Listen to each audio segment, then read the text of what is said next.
So we are talking about the movie 1666, which is also known as Knock Knock 2.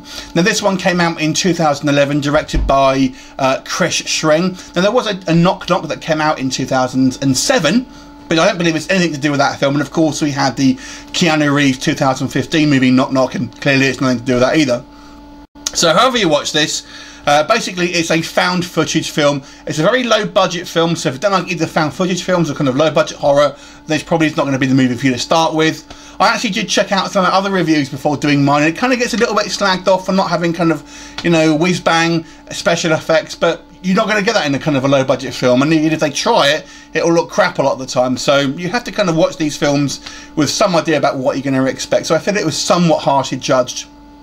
And the story here basically focuses on 4 friends, and they decide one evening they're going to go out and visit a variety of murder locations within Hollywood, basically where there's been kind of like a celebrity murder such as Sharon Tate and things like that, and basically have a look at these kind of sites and see if there's any kind of like weird vibes and stuff like that.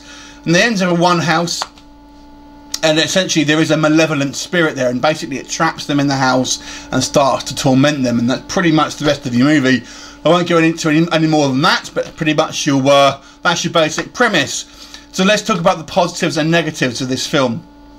Now, positives first of all, I have to say for the budget, I thought it does a good job of making a genuine, creepy and tense atmosphere, certainly once you get into the actual house itself. The other thing I would say, I felt this had some pretty decent acting in it.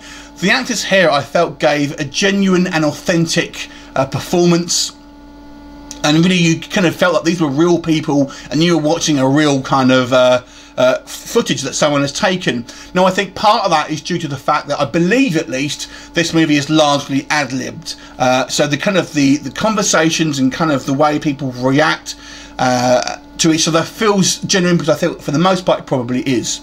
But there's a kind of negative to that as well.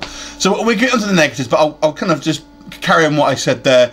Because I feel a lot of this is ad-libbed, some of the dialogue just seems kind of irrelevant and kind of it spins its wheels a little bit.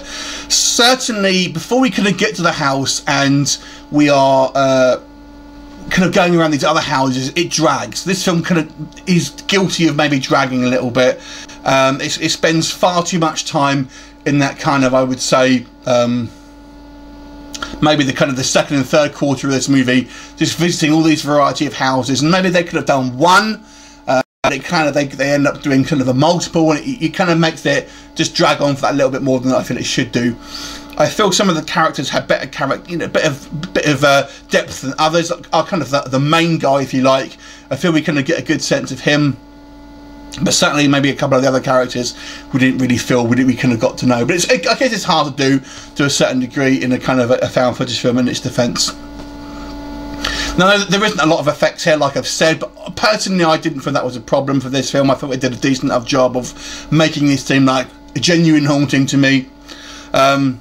One of my big criticisms, and this really pisses me off with films, and I don't know why they do it, is like the first sequence of the film shows you the end of the movie. It happens in so many films, and I just don't understand why films do that. It really annoys me, because then it really undercuts all of the tension. You know who's going to die, you know who's going to end up living, so you're just kind of waiting for it to happen. I have no idea why films do this, and it really annoys me, and this one is guilty of it as well.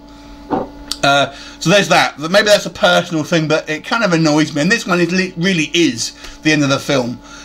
So, you know, bumhole to that one.